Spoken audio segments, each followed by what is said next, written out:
Welcome back to the Radium Podcast, episode 34. The same amount of years in my birth. Damn, we caught up with Brad's age. Birth years. Today we're going to talk about everything that everyone seems not to know, which is honestly the most important thing to know. What are we talking about, Brad? Making that dolo. How do you make money in music? How do you make money in music? How do you make money on your art? Let's simplify that, because you can make money in music multiple ways. Yeah. You don't even got to make money, or you don't got to make music to make money in music. No, you don't actually. You just have to sell drugs. Or you just have to, pimp your artist. You know what I mean? So first of all, I want to get all the myths out of the way for all you guys that are on Instagram, and you think that artist is actually making all that money stacked up. He's not. He's selling drugs on the side. But we want to talk about making actual money in your music. Not, I got a side hustle, I'm making money, but I'm not actually making money with my music. But you can still sell drugs on the side. You probably make some good money doing that too. Yeah, but that's typically where you're seeing all those stacks come from. It's not actually these guys just like, yeah, man, I sold 25,000 copies of my album under this label, and I got stacks of cash. Triple aluminum, super paid out with 24,000 sales. Yeah, that's maybe an advance, and they pulled it all out of their bank account, and they still got to pay taxes on that, by the way. So they're only keeping really half of that, but they got to at least get the pictures for the gram. No, you know what it is with major artists? The way they're making money is like ancillary rights and using their brand to, do club appearances and sell some sort of liquor. You know what I mean? Right. Yeah, and all that cash just goes to them, so they could put it up to their ear. Yeah, so they're just kind of like pushing their brand out and doing co-branding deals and stuff like that, which is probably the way you're going to make the most money as an artist. Let's because my big thing is I'm sure that the clubs, they just give all that cash in suitcases to the artist so that they, can just pay them out they don't cash have to tax and they it. don't have to tax it. No, that's not true, guys. So just so you guys know, when you see all the cash and the homies with the cash, that's not real. The oldest club trick. Don't believe the hype. The oldest club trick, if you're a club promoter and you want to make money in music, is to pay the artist for a walkthrough and then play their song and then hand them a mic. Yeah, and then you got a performance, and you just paid for a walkthrough. 2 for 1 special. So how do you make money in music? That's really the big question.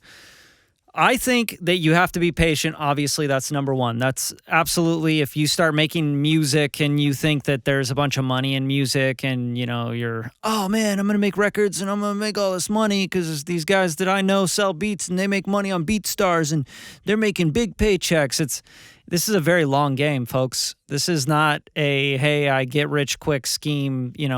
I'm really dope at music. I'm going to go, roll around in hundreds and tens of thousands of dollars in bands all the time. Like, that's just not how it works. A lot of these guys that are actually making some sort of money, they may get a payment or an advance on a pub deal or a record deal. That money's not their money. That's like you going to the bank and asking for a loan, getting a loan, pulling all the cash out, taking pictures with it for the Instagram, and then owing, 29% interest. That's not real. So just let's get all that out of the way. Hey, what's the famous quote that we say every time? How much do creators, artists, producers make percentage-wise of their music compared to how much the industry makes as a whole? Yeah, I mean, there's a lot of statistics on it, but I think it's 13%, right? I mean, the artists are pulling in 13 to 15, maybe 7%, I'd say. Yeah, probably. I don't even think it's 15%. So we're talking tens of billions of dollars, and the artists are really only pulling in, tens of millions, maybe a couple million. Yeah, it was like right around 80 billion or something like that. The music industry made. Music artists aren't on like the Forbes lists, okay? If they're on the Forbes list, they didn't do it with music. It's like the rappers Forbes list. It's not the actual total Forbes list. Right. If Jay-Z makes it to the Forbes list, if Beyonce makes it to the Forbes list, it's because they started companies and they invested the money into bigger things, into bigger products, into bigger brands. They bought sports teams and they made good investments with their money. Doubled their wealth. Yeah, don't think that this is like, if you're getting into music for making money, you are in the wrong career path. And I recommend right now. Banking. Especially if you're in your first couple of years, get the fuck out of it because it's not worth it. It's not worth it. You should love music and you should do music because it's part of you. It's part of your lifestyle. It's inside of you. You have to do it every day and you can't deny it. So let's talk about the ways you can make money when it comes to selling the product of music, because there's ways you can, use your brand to make money, and that's mostly how other, artists make money. Sure. But let's talk about how you make money off of music specifically and your product. Okay. So, mechanicals are a big one. This is through streaming. This is through downloads on iTunes. This is through selling CDs. If you start to build a fan base, they will buy your CDs because they want to support you. And that's a true fan. They will buy the album. They'll buy the vinyl. They'll buy whatever you got out. Mechanicals are the biggest ones. That's the biggest for artists. That's typically what people think of when they're like, yeah, I'm going to, put out the song, I'm going to make a lot of money. They're thinking about the mechanicals of 100%. Hey, you bought 10 iTunes, downloads of your single. Right. That's what they're talking about. Or streams. I sold 100,000 copies. That's like you're making money now. What's our stream numbers? So how many streams equals one sale? Do you remember those? I'm not sure about that, but I know like Spotify, if you get 1,000 streams, you're looking at roughly like $3 to $5, somewhere around there. Yeah. So for 1,000 streams, but you have to think about That's like your high school. Yeah. If you got your high school to listen to the record, you can make $5. Yeah. Or just like 100 people to stream it, a bunch of times. 10 times each. Yeah. So, and that's typically more the way it works. So, But yeah, streaming, you're going to look at Spotify. You're going to look at Apple Music. Apple Music pays more than Spotify. You can look at YouTube. YouTube pays out as well. Amazon Prime, all that stuff. Google Play, iTunes. There's a lot of places now for streaming, and this is really the big reason why people think they're going to jump in the music game and make all this money. But this is very much a long game. You need to build it up. You need to get a catalog going.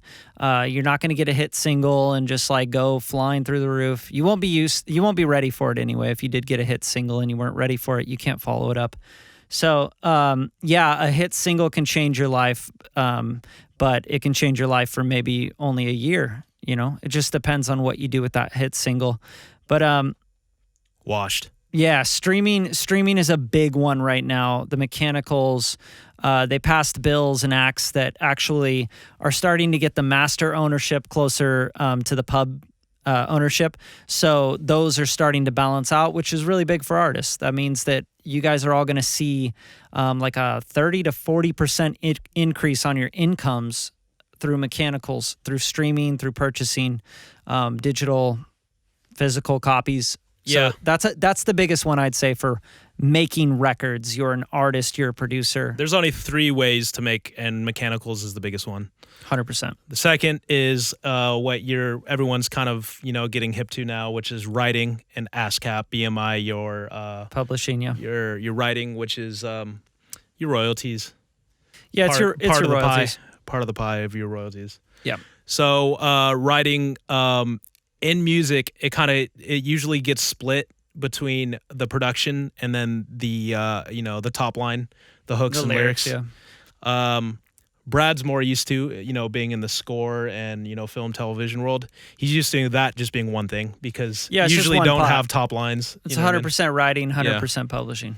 But so in music, you're usually splitting your writing 50-50, and on most split sheets, that's what you'll see. It'll be production, and then it'll be lyrics and writing. But that's just dependent. If you have if you're singing, but someone else wrote your lyrics, then you're probably splitting those different percentages.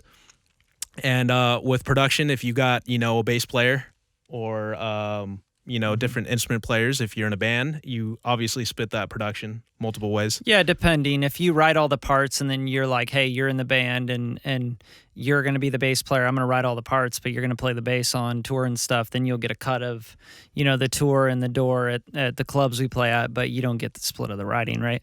Like it's all an agreement. It's very much business. You have to be very careful what you do with your business, because if you're a writer, producer, and that's what you do and you do it well, and you're looking to bring on a guitar player, a bass player, keyboard player, whatever, and they're great players, but they're not great writers, you really don't want them writing for you. You want to be like, I'm taking the writing, I'm the writer, right? And I have a proven track record. I've been writing for a long time. I do like the way you perform, but I don't want you writing stuff. So I'm not going to give you writing, but you can do buyouts and you can pay like work for hires. So these all kind of go under what's called PROs, which is your performance royalty. Yeah, PRO stands for Performance Royalty Organization, but performing rights organization. But performing rights, yeah. But that just has to do anytime the song's played in a restaurant, or anytime the song's performed on stage, or played even in sync like on a TV show. So. Yeah, TV, movies, commercials, digital now. Don't forget about YouTube streaming ads, digital placement across the internet on any ad platform. You will get paid out for that as well. Usually what ends up happening is it's all on usage terms. So let's say that a national commercial, your song gets used in it, you'll get paid for that initial usage, and then you'll also get paid the back end royalties on it typically. And then if that usage changes, say it goes then to Ireland, they're like, hey, we want to play this in Ireland, and we want to start streaming it over there and promoting over there, then you get more, even your royalties go up. So, and that's just because the territories all pay differently. Japan pays different than Australia and UK and the United States. They all have their own royalty system and how they collect royalties, their own royalty laws. And a lot of countries don't have royalty systems. Yeah, I mean, in China, they're not collecting any of your money. A lot of places in China, a lot of provinces, you're not going to see any money for that. China's also trying to pass a bill where basically they just wouldn't allow hip hop, like rap music, on anything. So if it's going on TV, if it's going on film, if it's played there and you're like, yeah, fuck y'all getting that drug money, like they're not playing that stuff. They will not play it. So something to think about. China's the largest, largest population out of any country in the world. And I think India is now. Yeah, probably. But like, look at that. That's a huge deal, and that's a huge market. It's probably second. Yeah, and the future of China and like getting, music, streaming shows, TV, movies, all that stuff, and monetizing that has been a battle that we've been working on for decades, right? Yeah. So once that opens up, that's going to be content creators are going to go freaking nuts. Netflix is going to go freaking nuts. Everyone's going to go crazy with music. I mean, that's like, dude, how much of it? China has got to be like, what, 30% of the whole world economy, maybe more, right? Yeah, big part. Yeah, so just think about that. Just really pay attention to that. The next part is the most mysterious part, I'd say, for most people. It's your actual publishing. And mostly the reason why this is super mysterious, and I'll be honest, me and Brad still don't know all the, Yeah, because I didn't go to law school for music. But there are a lot of like little, gray areas that I think I almost say they keep this kind of under wraps so that you don't know these things. But yeah, you can register your own publishing company, with ASCAP, BMI, wherever, and you can become your own publisher. But publishing is a 50% split of what your overall royalties would be, which would be split between publishing and then your writing. Yep. So they're equal shares. And remember this, your publishing follows the writing. So let's say you made a collab, right? Jay-Z collabed with Nas, right? And they're like, yo, I'm on BMI. And Nas is like, yo, I'm on ASCAP, bro. Okay, well, we're splitting this, and it was produced by both of us. It was written by both of us, whatever, right? Which isn't, Nas and Jay-Z don't produce, so bad example. But let's say that they're doing that. So they have to actually register. Nas has to have his own publishing company with ASCAP, and his writing and his publishing with ASCAP, and Jay-Z has to have his writing and his publishing with BMI, and that's how it's collected. So the writing follows the publishing. So if Jay-Z's got 50%, he's has to go in and say, I'm 50% publisher with my publishing company on BMI, and I'm 50% writer on this song as well. So it doesn't go like, hey, Nas is going to take the publishing, and then Jay-Z's going to take the writing on his PRO. So they follow each other, just so you guys know. The other thing most about publishing, if we're talking Nas and Jay-Z, is this typically is the thing that the record label owns. When they sign you and they start releasing your music on your contract. They have to. Yeah. They can't do anything with your music if they don't have control of the publishing. Yeah. I mean, the mechanicals, that's more of a gray area. Right. You know what I mean? Like, you can split that with the label, but labels will always try to grab the publishing, and that's kind of that's how they make money on the back end of your songs.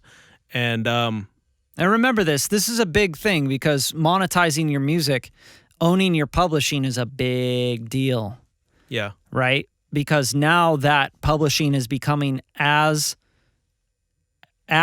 important as owning the masters, right? Mm-hmm.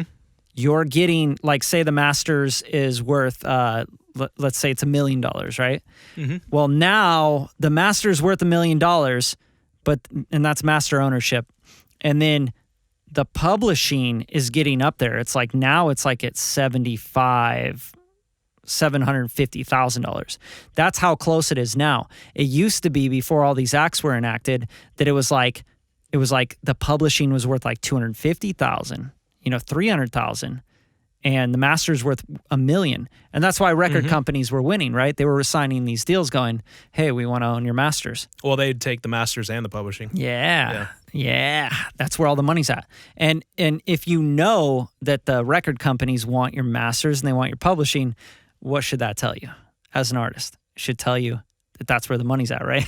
Yeah. Capitol's got a big building in Los Angeles. I don't know if you've seen it. It's got a lot of studios in it and a lot of money. Where do you think they got the money? It's not from owning, 5 points on the mechanicals. But let's be completely honest. You're not going to get good terms on your deal until you've actually, created the platform. Yeah. And we've covered that in rollouts, drops, releases, and all the other podcasts. Yeah, you can't expect that your publishing and your masters are worth dog shit, zero, anything, if nobody is streaming your music. Like, what do you think it's worth? Like, oh, dude, I got this car I built. Yeah, it's not worth what a Ferrari's worth, dude. You just built a car your first time. Like, it doesn't even run. You can make your own beat and then record your own raps and then put it out yourself on for it. TuneCore. You can own 100% of everything, but you really have 100% of nothing. Yeah, but you can go and brag to all your friends. Yo, bro, I own my masters, I own my publishing, I write my own shit. I'm producer, I'm the writer, I'm the artist. I engineered it. Yo, I'm my own business. I'm the CEO of, whatever, int. Like, you guys stop. Fucking stop. Your business is worth nothing.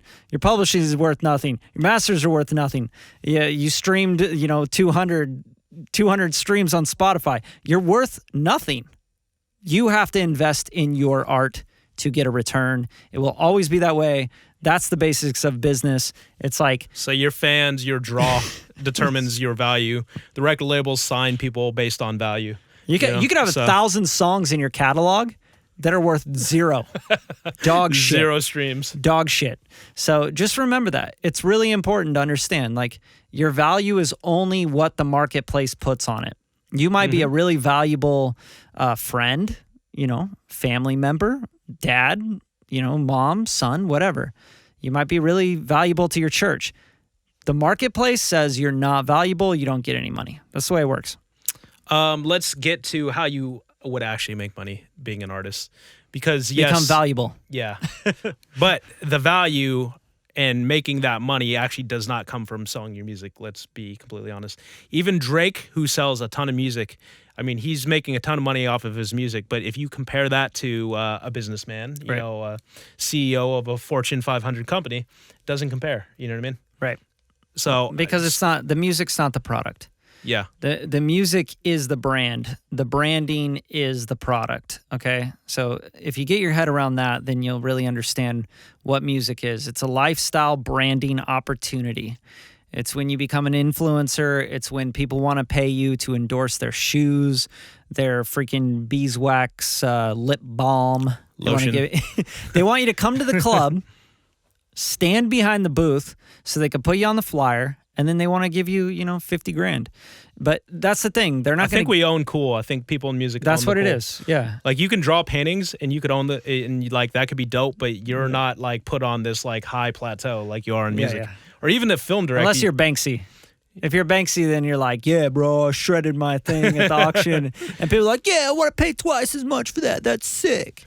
But ask how many people around the world know Banksy, and then ask how many people around the world know Drake. You know what I mean? Yeah, exactly. Well, there you go. There you have it. No, we sell culture. The music industry is all about selling culture. It's about branding. It's about becoming worth something. Your brand becoming worth something, not just your song. Yeah. You know, but a big deal is you got to make great music to get that brand. Like, you got to have a single. You got to get records out there. You got to get product out there. You got to get known, and you got to get out of obscurity. That's really, it's the biggest battle in music. It's like, you want to be dope. You want to tell everyone you make music and you've made 100 records and all that. But it's like, if you've just been dropping records to drop records and you've never really figured out what you're trying to do with intention and brand and, you know, have a look, have a style about you, be an artist, move the right way. You're just doing it for fun. That's what you're doing. Most of these artists, these big ones that we talk about, Drake's and Migos and whoever else you want to throw. You could throw Selena Gomez in there. Hit the pop ones too. Yeah. Taylor Swift. Hit them. These guys make their money off of performing and doing shows. Yes. You know, when they do a Lollapalooza and they, you know, perform, you know, at night, you know, the main headline stage, they're getting, you know, 100 grand, 200 grand, 500 grand, $1 million to perform. You know what I mean? If you're Kanye. Yeah. But the big things are the endorsements, though. Let's be real. The endorsements too. The next one is moving merch. These guys will move millions of dollars in merch. They'll buy a hoodie for $3 and then they'll sell it for $60 and just get think a markup. about that. And it's at a show, so like, what's your overhead? Yeah, there's no overhead. Like, you literally, like, you're paying the guy at the they'll split. They'll split. Like they'll split percentage an hour. Yeah, they'll take the venue will take a percentage. And if you're one of these artists in a fucked up deal, you're going to be in a 360. So the label's going to take a percentage of your merch too. Yeah. Yeah. That's no fun. That's really no fun. But yeah, so it's like, really, how can you sell your brand? You know what I mean? The best thing to do is to start, you know, buddying with companies. Companies love, you know, messing with musicians and artists. 100%. That's a good point. They want to buy into culture, like we talked about. Yeah, you need to get co-signed, and you need to co-sign. That's really how it should work. You find your following, you get 1,000 like dedicated fans and followers, and then you just use that. You use that as your platform to talk. You use it as your platform to sell to, you know, companies and to help them out and to bring your following and your, you know, culture to them. And that's what we're doing nowadays anyway. I mean, I would say Instagram is really like getting watered down right now, which is kind of a bummer for me because on the influencer thing, is that what you're talking about? It's just getting watered down. Like, I don't think it's as like prevalent as it even was like a year ago. I think companies got really hip to it and everyone started to grab up it's market just not share. even cool anymore. Yeah. Like influencer marketing, where you're like, you're an influencer, but you're not anything else. You're just known for being popular on a platform. I think that that's already dying. So that's why it's so important that, like, in music, we have land grab all the time. We move culture no matter what. I'm sorry. Like, fuck everybody else. Like, you can be a movie star. You have to be massive to move culture. You have to be George Clooney. But you they have make to a be lot. Brad Pitt. Those guys will make $24,000 a film. Oh, they'll make way more than that. Yeah, way more than any 5 musician. million, 10 million a film if you're a big actor. But like, the truth is, though, like with music, if you're just even like, you got a pretty good following, you can sell out 3,000 people. You know, you have so much pull. Yeah. I'm sorry, like, you just have pull. And if you don't believe that, look at Kyle. He had one single, and he was on every late night show. He's got his own TV show on, or TV made-for-TV movie on Netflix. He's just like everywhere because he's culture. And that was one song, dude. That was one song. Well, it was a lot of work. It was branding. There was a million songs. But that's what I'm saying. But it's just like, you know, he's just the musician. He's just like, he got a good following going. He got a hit, and then it's just everywhere. He was on Sprite commercials. Exactly. Singing Sprite songs. Yeah. But that's crazy though. That's off. They see the value. That's off the hit. But you know what that has to do with his brand? His brand is very friendly, and that works with Gap. That's why Kyle's with Gap, and then that's why Kyle's with Sprite and McDonald's, or you know, whatever brands. But you don't see Instagram influencer doing that. And then doing it and being like, bam, bam, bam, bam, bam, bam. I mean, you've seen it in the past, but it's just not happening that much anymore.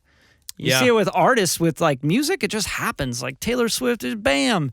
Kanye West, like he's with the freaking president, man. He's like rubbing shoulders with Mr. Frump himself. Like Frump. Sorry, Trump. Donald Trump. We can call him Frump. I don't care. That's, We'll call him Frump so that he doesn't get clicks. Come by it honestly. What I was going to say, though, I think people have this mysterious thing. They don't understand pool. They see this, booty-shaking chick on Instagram. Yeah. And they think she has pool because she has 100,000 followers. But you compare it to a musician, not a fake musician, not someone who's faking their numbers, right. but someone who actually has 100,000 followers. They can go to a venue and then, pull. They can go to probably most venues in the United States and pull a crowd of at least 500 to 1,000. Amen. You know what I mean? Yeah, the booty shaking girl. The booty shaking girl can show up. Meet me down at the blah blah blah. Like 3 people. Yeah, 3 to 5. Yeah. Yeah, because they don't want to be seen. Like I liked your ass picture, and then I like commented some. Really I don't want to show shit. up where you. I'm not showing up. Yeah, that's weird. Yeah. What does that do for me?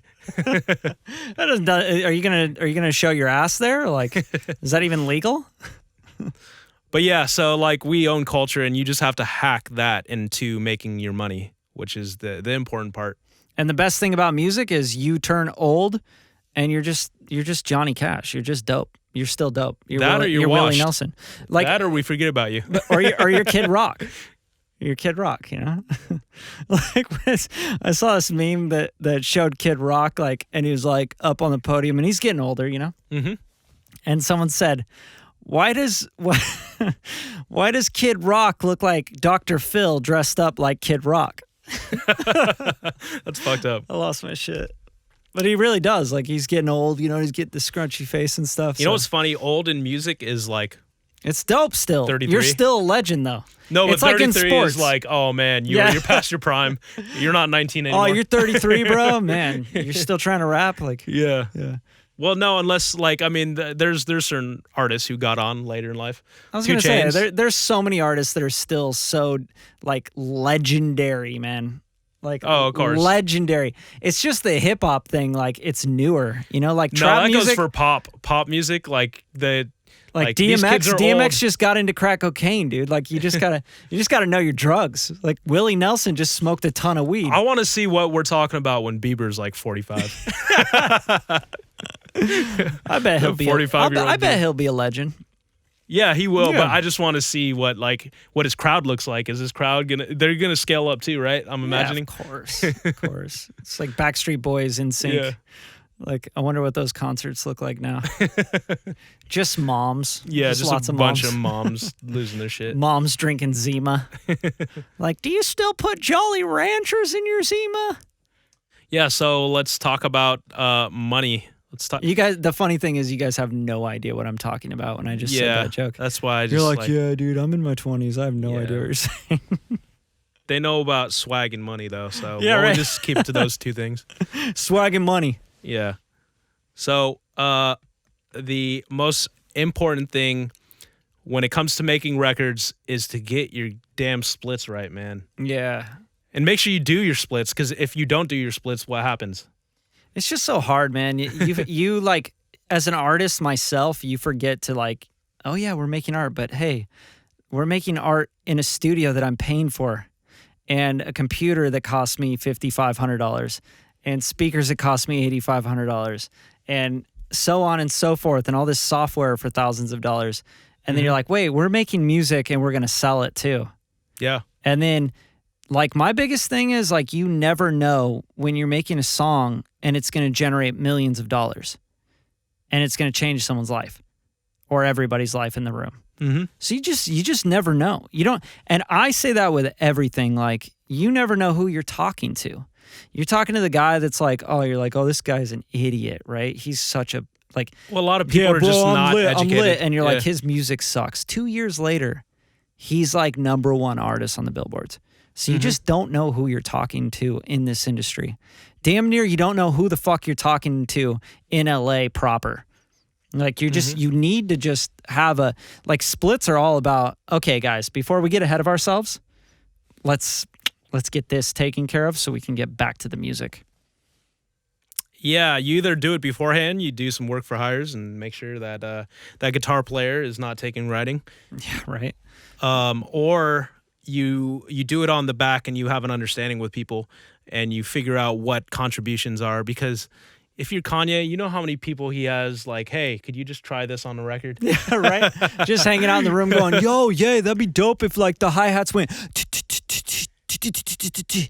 You should do that. There's been historical cases where someone wants the in the room credit. You know what I mean? Like, oh no, see, I did that one word, and that one word changed the whole song. So yeah, so true. Yeah, so true. So, and by the way, in the court of law, if that guy shows up, I'd say 90% of the time he's going to win. So if you don't have it in writing, you don't have it in a contract, anyone anywhere can tell you, I was in the room. He's got witnesses. They were in the room. You guys got a contract? No? Okay. He's getting writers. There were 4 people in the room. He's got 25% on it. It's just the way it works. It's the law. So if you don't do splits, everyone involved with the record as far as the creative gets an even share, because they don't even like, oh, well, I don't want to hear this hearsay shit. Everyone just gets an even split of the record. So that can work really bad for you if I think you did most of it. Yeah, I think the biggest reason why a lot of records don't get released is because of those laws. Like they're just like, dude, we never did splits. I can't put this out. If I put this out and it's a huge record and I have to give that motherfucker 30%, I'm not doing it. And these guys, they throw fits. They're like full grown babies. They're like, I'd rather not put out the record than give that guy 10% of writing. But you know what? I don't want to freak people. It's true, though. You can freak people out about the splits thing, but what you have to really understand is... You have to have music first. Just start making music. Yeah, like... Make a product. Don't trip off the splits until the splits actually mean something. Yes. You know what I mean? Please. I've had so many people get into my DMs asking me all these questions about, dude, BMI, my writers, and this and that. And I'm like, hey, man, send me some music. You got any music? Where's your music at? You got a catalog? Send me your Spotify. What do you got? And they're like, yeah, man. I mean, I got like this song up on SoundCloud. Check it out. I'm like, dude, this is a beat. You don't even have lyrics on this. Why are you talking to me about your splits, your BMI, how to get your PROs? You don't have anything to collect on. Who cares? Go make some music. Usually when you sign up for a Get PRO, a job. Yeah, when you sign up for a PRO, they're gonna ask you, do you have anything like they want to know a name of a record. Yeah. Or something that they can even check out to see if it even is earning anything. You got to make some money. So, this is a business. It's a business first and foremost. But get your splits right. But then again, like, don't trip off of it. Like, everyone's like, oh yeah, but it could blow up and it could go. It could blow up. Yeah, but any single thing has. I could win the lottery right now without even buying a ticket. Accidentally. Exactly. You know what I mean? It's like. You just have to be smart, you know what I mean, about what you're doing. Like, you should honestly, if you're just starting out, I just recommend really just collabing with a lot of people. Yes. Collabing is like the biggest way you can just get momentum and get traction right away. Yeah, because you could just take, like, someone could just send you a pack of loops and you can add drums to them. And then artists can jump on them. And then all of a sudden you have music out there. Sometimes credit is worth more than splits. Is the 100%. You can really ruin a situation trying to ask for hella stuff, especially if you don't particularly deserve it. But one thing, I'm going to go a little bit deeper on the splits thing. A lot of people start to think of splits as contribution, and this works when you're with friends and people that you trust and people that you want to build with. When it comes to the industry and labels and stuff like that, they look at splits completely different. They look at like, hey, this guy who's a big artist who jumped on the song, he deserves a way bigger split because he's going to bring draw to the record, and that means that's going to equal more sales made. So he gets a bigger split because he has the draw. Why would you get, a 50% split with him on, the lyrics if he's the one who's going to drive all the revenue in the first place? You know what I mean? So absolutely. You guys always have to remember the value you get is the value you add. If you played some music on a track, you damn near did the whole beat, you wrote the whole damn record, and you put it out, how well would it do compared to You wrote the whole damn record. And you put Drake on it. You put Drake on it, and Drake put it out. What do you think? Like, do you think if you put that record out without Drake on it, it would be just as big and you're adding just as much value? I mean, I'm not going to even answer that. But yeah, so when it comes to, you know, records and when it comes to the industry, it's looked at differently. So you just have to understand the value add and understand your value. And it's really hard. I've had to talk to writers, producers, and people like, you know, when they're looking at split sheets and they don't understand, but I did contribution-wise, I did X, Y, and Z. I wrote everything. Yeah, and I have to kind of go put it out on your own and see how good it does. Yeah, I have to explain it. It's you like can have all the money you want from it. It's like you want to be, you know, you want to have a big percentage of a, you know, small pond, or you want a small percentage of a big pond. You know what I mean? You just have to decide what that record's really going to do. So, yeah, and also like this is just business 101, dude. This is 100%. All you're doing is you're saying, I add this much value to this company. I want all this money. And you're like, yeah, okay. You want all this money? Then you got to pay all the overhead. You got to train all the employees. You got to hire everybody. You got to fire everybody. You got to pay all the taxes on everything. You need to go deal with everything from lawyers to everything else, okay? Then you can have everything you want. You can have all whatever's left. Yeah. Which is a lot less than you're going to get paid for your salary. You know what I mean? So just keep that in mind. It goes the same way with the composing world. A lot of people work for Hans Zimmer. Do you think that they're like, Hans, we're going 50-50, bro? They're like, Hans, I wrote this movie. I wrote the whole score. You can have 10%. He's like, dude, are you kidding me? You don't have this movie. This isn't your movie. I'm giving you an opportunity here. You have to look at splits the same way. If you get in a room with a big artist, you should be like super happy, like ecstatic that you even get to be in the room with them, that you even get to work on their music with them, because you're going to learn a lot. You're going to get networked up, and if you do a good job, like you're going to get more opportunities from it. And dude, that 3% on that record is going to be more money than you'll ever get on any of your records that you have 100% on. Just the way it works. Unless you're popping. Unless you're super popping. If you're popping, you know what I mean? Like, yeah, do your if thing. you don't know this already, then yeah, I mean, shit. But but even the artists that are popping, like, and I consider popping, like, you could go tour at least the U.S. and you could sell out, 1,000 people everywhere. You're popping. You're doing a pretty good job on your own. But even them, they have to pay the overhead. Mm-hmm. So they're still only making $60,000, $100,000 a year. Like, you guys got to understand, like, that's costs a lot. It costs a ton of money. So do you think that they don't have to promote their music because they're popping? Like, what business doesn't promote themselves?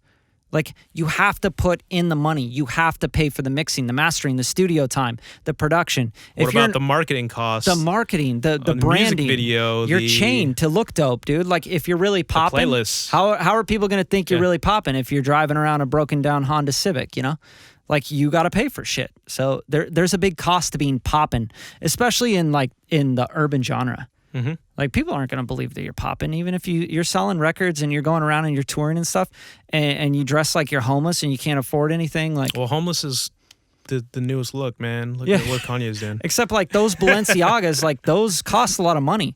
You may look homeless in those Balenciagas, but they still cost. I threw him a curveball. So yeah, they cost a lot of money, man. Like, it costs a lot of money to look homeless nowadays. So what Brad's mostly summarizing here is, like, you got to understand upkeep. You know what I mean? It ain't cheap to be. It's a slow quote unquote process. popping. You know what I mean? Slow process. It takes a lot of marketing. 100%. And a lot of expenses, and that's why people are signed to record labels, because record labels give out loans. If you understand what that means. And if I think I consider a loan, if you're at a moment in time, and this is a big thing for artists, I would consider a loan over signing with a label any day. If you're at that breaking point where you're like, dude, if I got this loan, I can make this record, I could promote it, and also I could get a couple more people on my team, and I can get on tour, and I can start making some moves, because you'll return on that investment.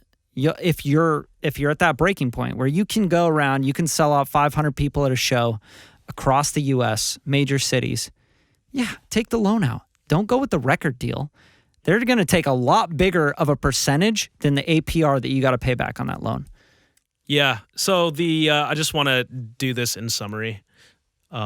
Basically, the way to make money in music is to tour. Let's just summarize it as that. You're going to sell shows, you're going to sell merch, and you're going to build your audience, and building your audience sells your records. And it's the most cost-effective way to market. Yeah, and you're in person, so it's personal. You can, touch every fan one by one, but you just have to keep touring, and that's how you build audiences. Start small, open up for people, and then, you scale that until you can headline your own thing. So. Absolutely. And I would even say, like, artists nowadays, producers nowadays, music, anyone making music nowadays, you guys are fucking lazy. You guys are so lazy. You talk like you're grinding all the time, like you're at the studio grinding and stuff. But then you're like, yo, bro, how do I promote my shit? Should I run ads and stuff? No, you should get your fucking ass out of the studio. Like, you guys are so lazy. It's unbelievable. You like sit around in the studio on your phones on Instagram all day. And then you talk about how you work and you're grinding at the studio all day. But you won't go out, you won't network, you won't play your music in front of anyone. You don't have show mixes. You got albums out that you haven't even played in front of anyone. I'm like, how lazy are you? Like, you really think you're going to get a career popping like that? No, you won't. Sorry. So number one thing, get a booking agent and then release music constantly. Get out there, dude. Yeah, get out there, put your music out there, tour it. It's not going to happen overnight. Everyone's going to think it happens overnight. It right. doesn't. Let them think that, though, once it does happen. Like, that's dope. Or everyone's kind of waiting for this good marketing. This magical deal. I know so many artists and even writers that are waiting for the magical deal that will put them on. No one's going to put you on. I'm going to go on vacation. I mean, someone might. I mean, but you still have to wait for someone to put me on. You can get put on if you've put yourself on to a certain point. So I'm not really going to say no one can put you on, but you have to get to that point. Everyone can get lucky. Let's call it what it is, man. A lot of artists get lucky nowadays. They know someone gets popping around them, they get put on, they get these features for free. You know, people talk about them. They don't have to do much. They're like, yeah, I'm just homies with him. We've been making records, Dope. You just got put on. You're lucky. That's luck. Yeah. Luck plays into all this stuff, by the way. It plays into business, too. Luck is not a very good way to run business, though, right? Just hoping, just praying. Yeah, I'm going to put this out, and, I'm not going to market it, but, shit. I'm going to go back to bed. Someone might repost it, might be lit. Yeah, it's like just go into drop shipping, right? I go to bed, and I wake up, and there's $10,000 in my account. Why is that such a thing? Like, why do we make fun of drop shipping? Like, because I guess too many people think it's just always been there. The idea of get rich quick, and don't do anything. Free money, get money while you sleep. The free money idea, the 4-hour work week. There's all this stuff out there. It's always been like that. You know what's funny is like everyone acts like this is a new thing. And I'm like, growing up, dude, we had like infomercials where they were like, buy my program, and they're like, you don't need to work, 40 hours plus a week. Are you feeling sluggish? And then they're just like, get this program. You can work 15 minutes a day from your house and, you're going to be a millionaire. And take these pills and you lose guys are 50 pounds a day, shit. 50 pounds a day. Just take this pill. And then everyone just buys into it. Exactly. But that's just human, I think. Like, I'd like that. Like, shit, I want to just, like, give you $100, you give me $100,000 back. We should just sell, like, hey, you'll get popping. Your songs will go platinum. Yeah. Just buy our thing. Your songs will go platinum, guaranteed, if you work with Radium Media. 1 week is all it takes. 1 week in the studio with us will change your life. Yeah, I don't think we could do that. I just think that's, like, unethical. But yeah, I think there's a lot of information just right here, but there's so much information on the internet, man. Like a lot of really misinformation everywhere, but there's also really great stuff from great people. You might find some misinformation from us too. Sure, because it could change. So fact check it in a week. Yeah, that's what I'm saying. Don't be an asshole. Like, yeah, like yeah, we're running a studio. Yeah, we're running a business, but come on, guys, like. Go talk to the guy that sold 1 million records multiple times. Go watch some interviews, man. Yeah, go talk to the manager of the artist that they got popping to where he's had a career in music for 6 to 10 years. Then you're going to learn a lot. Those guys will tell you, they're like, yeah, we built this. It took decades. And we still only make a little bit of money. Like, you guys think that this is just like a fabulous lifestyle. I sold 1 million records. And just because the guy's got a platinum record that he paid for, by the way, you got to pay to get those records. It's like $1,000, right? Yeah, who cares? You gotta pay for your own platinum record. Like, well, oh, labels, you want they one used for to your pay. room? Cool, man. Yeah, give us $1,000. Labels used to pay, but labels like, I'm not spending $1,000 for this artist. That's what I'm saying. It's have like, a record, and then his producer have a record, and then don't believe the hype. Just learn taxes, learn how to buy stuff and write it off, learn how to run your shit like a business. You know, anytime you go to lunch and you talk, you could say like, hey man, I made a beat today. Bam, you guys talked about business. Write that off on your taxes. It's super important. And pay your taxes, right? Pay your taxes. Pay your damn Don't taxes. hustle backwards. Get a good tax guy. Get a good lawyer. Like, if you're going into a big contract deal and you don't have a lawyer, like redlining it, going over everything, you don't know what they're saying, and you go and sign that, and then like in a year or two, you're just done. You're like, okay, there goes my music career. If you don't know how to that's negotiate, on you. If you don't know how to negotiate, get someone to negotiate because they're going to make you more money. But it's hard though. You have to know who to trust. I would That too. definitely talk to someone that Some lawyers I'm friends with. Yeah, some lawyers are shiesty, but you know. Lawyers are shiesty. But get a good managers lawyer. You know are what I mean? shiesty. A good lawyer will make you money. Agents are shiesty. Yeah. The industry is shiesty. It's filled with snakes. Like, you got to be careful. The guys you collab with are shiesty. Snakes, They'll I rip like off that. all your stuff. Like, There's a lot of snakes, but there's a lot of snake oil too. dude, so much snake oil. Dude, I'm going to get you lit, bro. Hey, paid collabs are the best for me. Yeah. Hey, man, yeah, you should pay to collab with me. Pay to collab with me? Dude, that's Oh, unbelievable. you're talking about on beats? Yeah, you guys are ridiculous. You guys are so silly. And then what's the return on that? No, it's cool for the producer because it's like you're It's selling great hype. for the producer. Yeah. Yeah. So shit, if you're trying to get popping as a producer, you need some extra cash. Just do paid collabs, dude. Someone will buy it. You know what I mean? I wonder if any of those producers are like writing any of the taxes off or doing business right. Like, at the end of the year, they're like, oh shit, that cost me more money now. I need to. They hit their stories, IG stories, man. Paid collabs, real cheap right now. Yeah, $75 pay collab, $150 pay collab. I'm pitching Rent's out. due. I'm pitching out to Lil, fill in the blank. It's like, no, okay. So if it gets placed, so what? Does that kid that you collab that paid to collab, is he gonna like, what kind of percentage does he get on that? Like, that's what I wonder about it. And like, does anyone ever care? Like, do you go through the liner credits and like, oh, this kid paid to collab and got a credit on this like random song that so-and-so flipped on their B-sides. Yeah, I of their haven't album. heard a story where that worked out. Yeah, but I mean, guys, pay attention. Like, How do many you hear stories- those stories? Like, dude, I did a paid collab, we went diamond, and now I'm famous. Like, it's just it's not what happens. So stop buying into the hype. Like, it's super easy. Save your $150. Go make your own beats. You know what I mean? All right, let's wrap this before we really just go on a on a tangent. Tangent roll. Beats.com.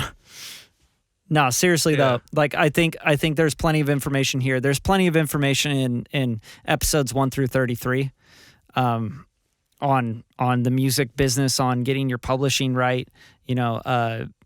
What were episodes that we talked about publishing? You know what? Really heavy with? On episode 50, we should just start regurgitating episode 1, and then 50, 51 we'll regurgitate because episode honestly, 2, like- and then just because really we just need to keep saying the same things Yeah. so they soak in. It's so true. Yeah. So anyway, thanks for tuning in, guys. Go follow us on Instagram, Radium_media, Radium_beats, at KDE Beats. At Bradley HD. And honestly, I do a tip of the day every day. I just want to add value to everybody. I want everyone to be learning. You did acoustics today, right? Yeah, a lot of people hit me back and they're like, dude, that's awesome. I love that you did that. But like, honestly, I really do it for you guys. So, but check this out. I'm gonna hype it up a little bit. Yeah. You can't go back on Brad's tip of the day, so you better just start paying attention. yeah, you better just start getting on it. There is no. That's It's not every day, saved too. somewhere. It's gone. It's off. It's every off the day. store. And the best part is it's like an RSS feed. It's like, I go through all the books. I go through all the training programs. I pay the thousands of dollars for this He's stuff. buying the snake oil. I go to the seminars. I buy the snake oil, right? And I just like filter it, and I find all the stuff that actually matters and that pertains to the music business and what I'm doing as a composer, producer, and a business owner. And I just I try to give that into a tip of the day, like digestible, 15 seconds. I'll do like 4 to 6, a day to really explain it. It's like a minute or two long. Go check it out. I want to keep continuing to do these. I've been doing it for well over a year now. I've missed a few days, so sorry about that. But everyone's counting. yeah. But, I do have those all collected. Apparently Instagram collects those. So maybe one day I'll just go through them and I'll write a book out of them and give it away for you guys. Or he'll just make a 30-hour long movie. just being sweaty from the gym, like 30 hours of that. Oh God. All right, guys, go follow us on MySpace.